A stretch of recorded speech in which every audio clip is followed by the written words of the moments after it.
Hi, and we go again. Podcast number 39. Goodness me, we are rattling through these at the moment. But, like I have been saying, this is the busy time, so let's enjoy it while we can. Some great authors and titles lined up in the coming weeks. But let's focus on who we're going to be speaking to this week. Again, we've had quite a few biographies and autobiographies on the podcast in the last few months, but I'm always most intrigued by those titles that are a little different from the usual fare you'd expect in sport books, and both this week's titles fit that profile perfectly. We are talking sleep and parenthood in sports. So let's start with Sleep. Now, that's the title of a book by elite sports sleep coach Nick Littlehales. You may have heard of him, you may not. He first rose to prominence probably about 15 years ago, when Alex Ferguson, as he was then, was far-sighted enough to use Nick's abilities to help his Manchester United squad recover. You may have remembered the headlines or the stories about Nick tucking up the Manchester United players at night and reading them a bedtime story, which is obviously not what was going on. But he helped that squad recover, and in particular Gary Pallister was someone he worked with very closely. He's since gone on to work with Real Madrid, British Cycling, Team Sky, British Olympic team. I could go on. I should say, not only did I enjoy this book, it has changed how I sleep. It is fascinating, enlightening. Anyway, this is my chat with Nick. Let's start with your involvement with sport teams. Now, I'm sure you can reel off a list of elite teams you've been involved with, but it is Manchester United where you started. Just tell us how that came about. Yeah, I was working for a company called Slumberland Beds. The UK office was in Oldham, Manchester. But I wrote to them and said, what's going on? Do you do anything about recovery, about sleep? And Alex Ferguson at the time, we weren't texting and emailing in those days, just said they do nothing. I did a little bit of work with one of the players, Gary Pallister, on physical stuff, changing his products and things. I was working out my contract because I decided to leave, which is a 12 months. So I was drifting into Manchester United more often. But of course the media caught me going in and out of the place, and they're always intrigued by that. And reception tipped them off that it was somebody talking to the players about sleep. So they put in the papers that the pampered Manchester United players have got a sleep coach tucking them in and reading bedtime stories. But it was the open-mindedness of Alex at the time to let that thing roll and see what would come of it. Totally different world in 98. This was a treble team, the class of 92. So a number of them played for the England squad, so that translated into there.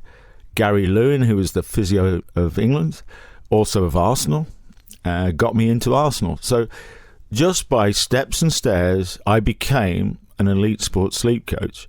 And it was because of those first steps, and everything else is history, really. And you then get yourself involved with Team Sky, with the British Olympic squad. We could reel off, as I say, a list of teams you're involved with. In fact, you were so closely involved with Team Sky that you would be managing how they would set up their hotel rooms during the Tour de France to make sure that all the cyclists got a decent night's sleep. Yeah, it was a great honour to be involved in that early stage where they were trying to develop new strategies to win gold medals and change cycling, and they were doing everything from teaching riders how to wash their hands. They were trying to find every little marginal gain, and I got brought in to look at the sleep side. So we educated and trained and learned with all the riders, but one area was actually going through a big tour for 3 weeks, different hotels, different environments, not set up for elite athletes, and recovery is absolutely key for cyclists.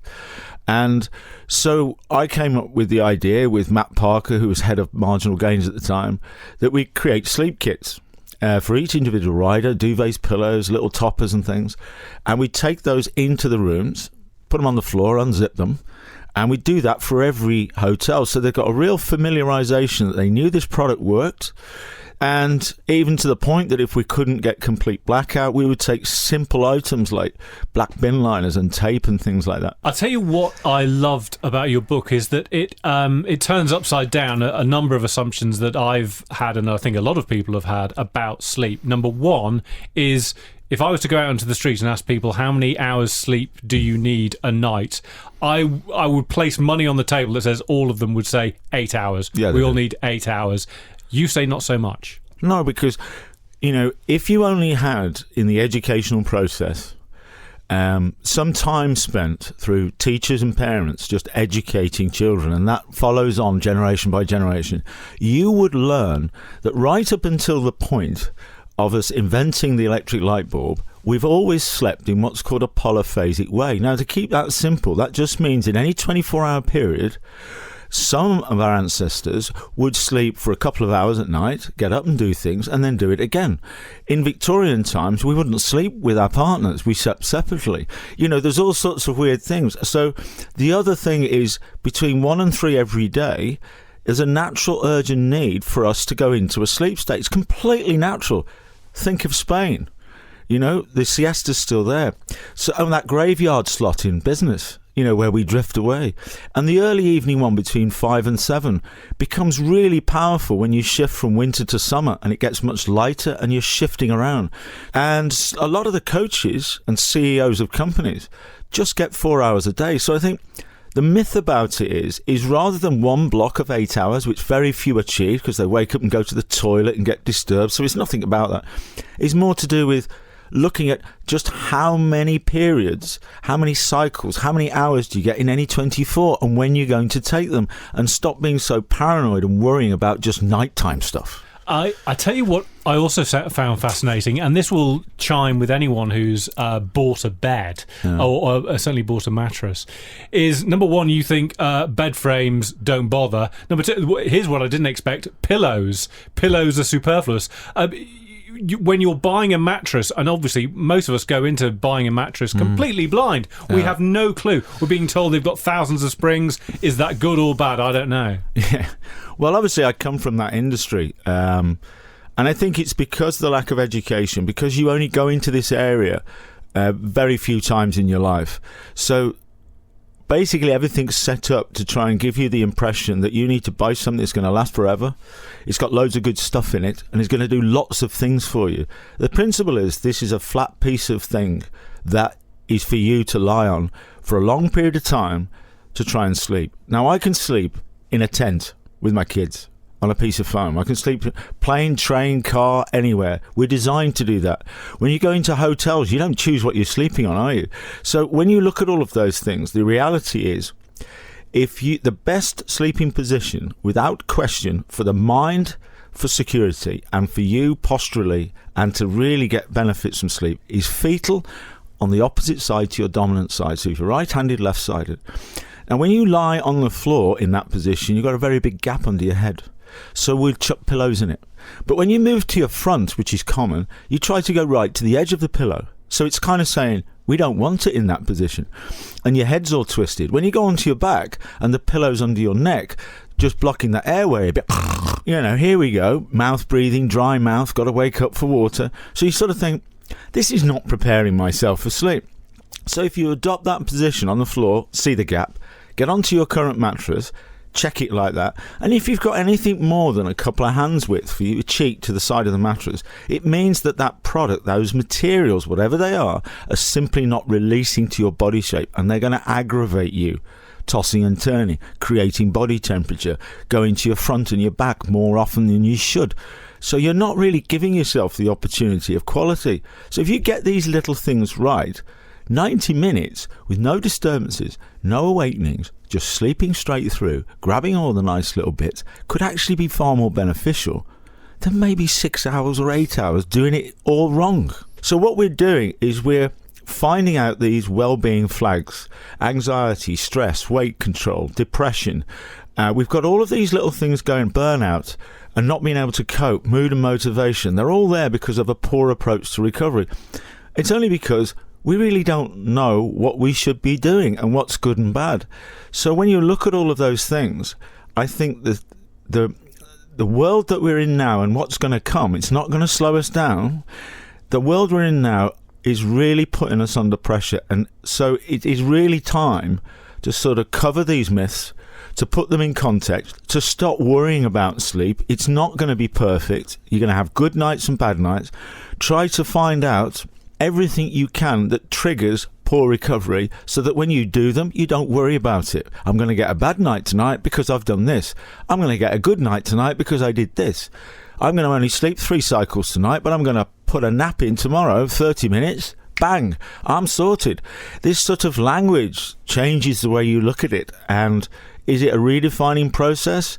I think everybody who reads it has said exactly the same, Matt, to me. That, well, I knew all of that, but nobody's ever told me that it was all right.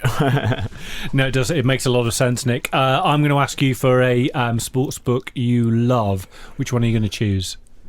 I think I'm going to have to choose, when all this started, the person who sort of gave me the door, and when reading his book, Alex Ferguson's autobiography, it's sort of, in some respects, it's just, wow, that was back in 1998, and what was missing in the world of what we got now. So I think if I'd have been anywhere else in the UK, and I'd knocked on the door of any other sporting team or football club, I don't think I'd be here now, because he just gave the door open and said, if you've got something you want to find out and can tell us, you go ahead.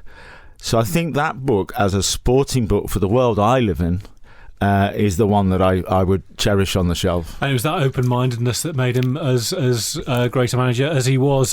Nick, I don't need to tell you again, I really enjoyed your book. Thank you. It is called Sleep. It's by Nick Littlehales. It is out now. Many thanks for coming on the podcast, Nick. Thanks a lot, Matt. Nick's advice sought out not just by people in sport, but CEOs and politicians as well. His book is required reading, I'd say, for anyone who's fretted about not getting a full 8 hours. Okay, on to our second title, The Love of the Game, by Mark Chapman. Now, you will know Mark as presenter of Match of the Day 2. He's also, of course, a presenter on 5 Live Sports. In a past life, he and I worked together at Radio 1. But his book is not an autobiography, as you might be expecting. Instead, he is concentrating on what it is like to be the parent of kids who are into sport, the sacrifices, the elation, the mistakes that we all make as parents. I thoroughly enjoyed this. As you are about to hear, he is enormous fun as a guest. Right, full disclosure, Mark, you and I know each other. We go back an awful long way. But that said, with that full disclosure, I would say I really enjoyed your book. I found it a really positive story about being a parent of children who are into sport and the good things that come with that, and sometimes the not so great things that come with that. But where I want to start, it would seem to be an odd part of the book to start with. Can I say first of all on that, then that's very kind, because normally friends, obviously, when friends do anything that might be remotely good, just take the mick out of each other and will never ever give each other credit. So thank you very much. I'm very relieved at that. How very grown up of me. So let's start. And it's an odd part of the book to start with, but it's something that jumped out at me as I was reading it. People who follow sport will listen to 5 Live, will know you on 5 Live, and will have heard you and Chris Waddle at, and now I can't remember the football tournament it was. World Cup 2010 was when he first had his rant. Now, this is something that went viral. Even people who didn't listen to 5 Live will have heard that rant of Chris Waddle bemoaning the quality of the England team in front of him, but also the deeper problem that there is with football in this country. Now, and a lot of what he was saying will make perfect sense to a lot of not just England fans, but football fans in general. The reason why I found it particularly interesting is that it would have been very easy for you to write this book and say, Chris Waddle's absolutely right. Everything about coaching, as far as kids are concerned in this country, is wrong. And that's not the impression that I got from your book. No, because I think a lot of the things that people would always go on about with coaching, for example, kids need to play on small-sided pitches with smaller goals when they're between 8 and 13 or whatever, because that way they aren't just lumping a ball and hitting it high to go above a goalkeeper. Those things go on. Kids do play games now on small-sided pitches with small goals, and that is hugely beneficial. And I think when coaching of our children in all sorts of sports is such a complex issue, that I would say, from my experience, both as a father of children who do a variety of sports, and as somebody who has coached a kids' football team, that there are, in the majority, people just trying to do their best. And that is mainly mums and dads with football teams, and lots of younger kids, actually. I'm talking late teenagers in gymnastics and swimming, who have recently stopped competing and are now trying to give something back to their various sports. So I actually think at grassroots level, there are an awful lot of enthusiastic, well-meaning people who are trying to coach children the right way. What I would say is that a lot of governing bodies, although that they do provide support, I think they could provide a lot more support, because I think if you are an amateur coach trying to do your best and also have a job and are also a parent, then you have a very, very full life. And trying to do coaching badges is both time consuming, and you will take a financial hit as well. And I'm sure there must be ways of helping people out more from governing bodies who rake in a lot of money from various sports. I mean, football's the obvious one. To help people do better. I think, as I say, a lot of people who are doing their very best and actually doing some really, really good things, but support could be greater. Well, that's what set this book apart, because you do that. You coach your son Ben's football team, and you are doing that. You are getting the pitch ready. You are setting the cones out. You talk about how when you first started doing it, it was get a cup of coffee, get a bacon sandwich, and then just watch and try to do the right thing as a parent. I fell into it. I fell into it because we had a coaching duo for my son's team when they were under sevens, a father and daughter coaching team, who, after for various reasons, sort of fell by the wayside. And because I was the parent that turned up to the training session in a tracksuit because I was going on to play football myself, in the loosest sense of the word, for my amateur team, I sort of fell into looking after the boys and coaching them, and making so many mistakes in my time of coaching them, trying to do things that were far too complicated for young children, and wondering whether I was trying to prove myself to the parents or whether I was trying to prove myself to the boys, or what kind of environment. And I fell into it, and I think a lot of people fall into it because they are the dad or the mum who are there week in, week out, and they might have a sporting background, and it's very different when you are then put into it to actually coach these kids. So I do see it from that point of view, and as you say, there's so much more to it, whether it be putting up the goals, whether it be putting out the respect banner that all parents have to stand behind.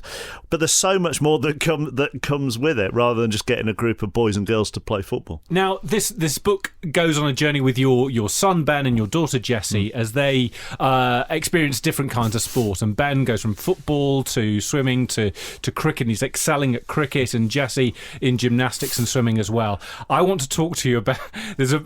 I found it a very amusing part of the book where Ben first mentions to you that he'd quite like to do swimming. Tell us why that filled you with dread. Well, because, first of all, he'd finished his 1,500 metres and his gold survival badge. And that was when he said, I think I'd like to take swimming further. And obviously, there's a huge part of me as a parent going, well, that's great, Ben, another sport, another interest and fitness, and that's fantastic. And then the rest of me, the majority of me is thinking, oh my God, this is just going to ruin our lives. You have, in that one sentence, destroyed any kind of family life we want to have, because I know from my job and doing Olympics and Commonwealth Games, you talk to any swimmer, and one of the first things they do after winning a medal is thank their parents for getting up at 4 o'clock in the morning 5 days a week to take them to training and preparing the food, and then taking them back in the evening for their gym session. And it just sounds like hell from a parental point of view, but you can't discourage them, can you? You can't. And we have friends who have a very, very good swimmer in their family, and they are doing this. They are up at 4-5 mornings a week, and they do it on a shift. One of her takes her to training, whilst the other one sorts out her brother to take him to school. But then there's food preparation, and there's this, and they live out of their car and their Tupperware boxes from 4:00 in the morning. This is what you were sort of talking about before, about the sort of the sacrifices that obviously you make as a parent if your child was against hugely, and also it's not. I don't think it's not a sacrifice. It's not just a sacrifice if to turn somebody into an elite sportsman or woman.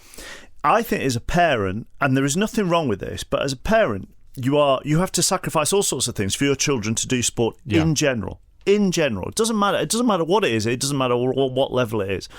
And one of the things that really, really annoys me in this country is politicians and so-called experts criticising our kids, saying, PlayStation generation, don't get off their backsides, this, that, and the other.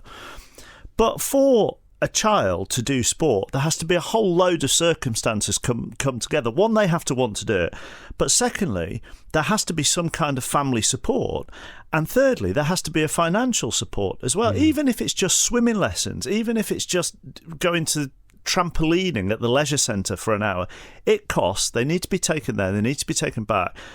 And I don't think the politicians who go on about legacies and this, that, and the other quite understand how many things need to come together to be it for children to do sport. Yeah, I did find it particularly interesting as well.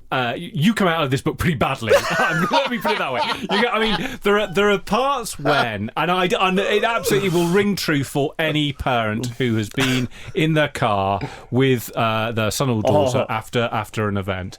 But it's the sort of the post-match analysis. Okay, now there are two schools of thought here.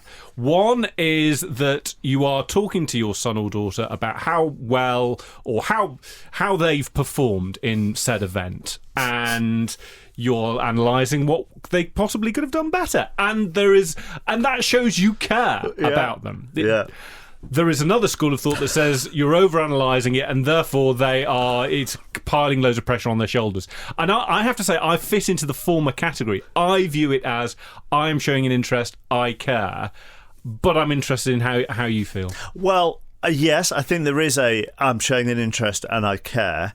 I also think I think that the in-car analysis is probably the most dangerous parent-child situation for arguments and putting each other in a mood. I think you can you can sort of control yourself when you're actually watching them do it. I think, I say in the book, I stand away from all other parents. I can't deal with that. I'm in isolation. We have a very simple method to myself and Ben and myself and Jesse, which is simply a thumbs up at any point. Just, you're doing well, keep going, blah, blah, blah, blah, blah.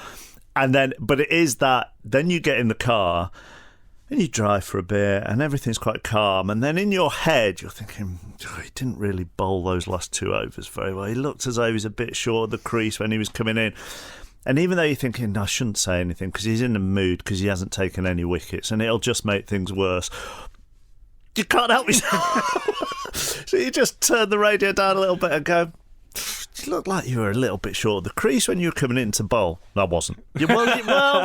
Looked. I was level with the crease. It looked like... No, I wasn't. And then you try and offer advice. And whilst I take your point that I think it is because I care and because I want him to do well, but I don't want him to do well for my reflected glory. I want him to do well so he's happy and enjoying himself. And there is another argument which he would use very much, and Jesse would use in gymnastics, which is, I'm probably better at this than you ever were. Yeah. At 13 in cricket and 9 in gymnastics.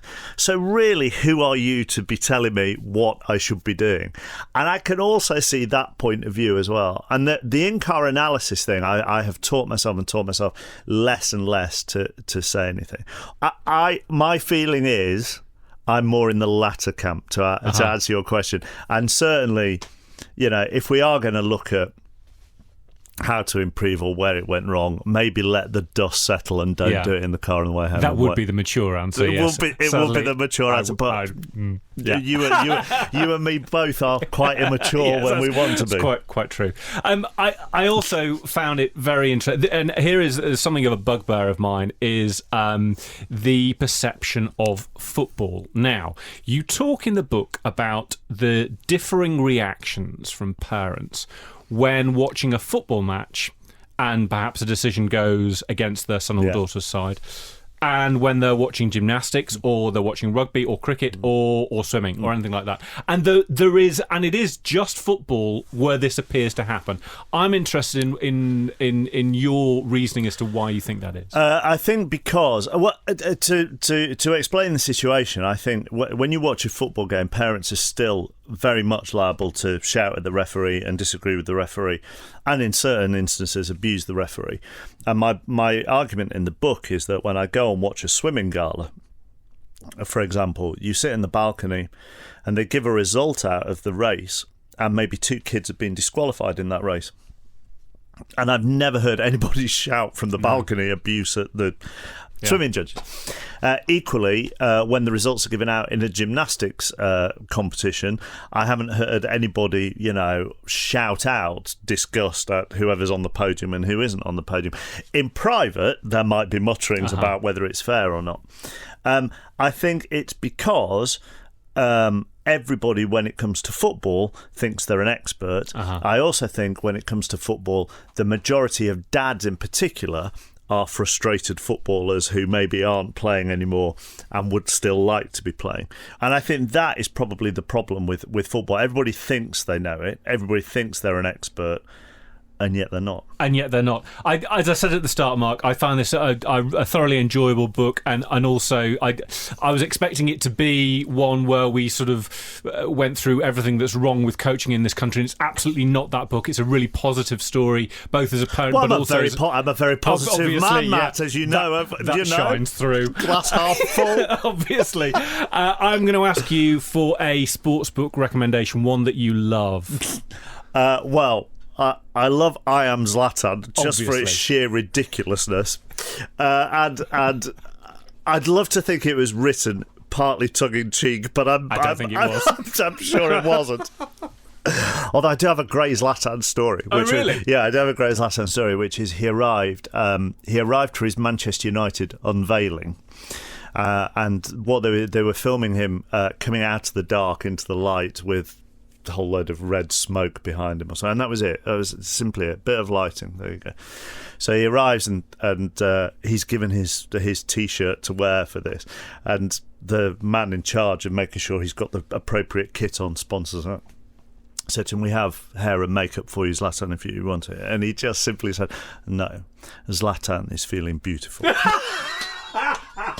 Of course he is. Of course. So when I heard that story, I thought, well, maybe I Am Zlatan hasn't been written tongue in cheek. But the other one I would go for, and it is an old one, and I'm sure everybody listening to this has read it. But I found Moneyball a truly fascinating book, and a book that has really, I think, shaped a lot of both journalism and coaching or director of footballing over the last decade to 15 years. I think it has transformed really a lot of the coverage of football, considering it was a baseball book. I think definitely. I think it's had a huge impact, and I think both positively and negatively. Well, correct. And I think as well it's a book that, as you say, over the last 10 or 15 years, that will have influenced perhaps not how a game of football is played, but certainly how a football club is run. Yes. That book will have had far more impact than any other. Absolutely. And therefore it then leads on to how you use statistics in football in this country.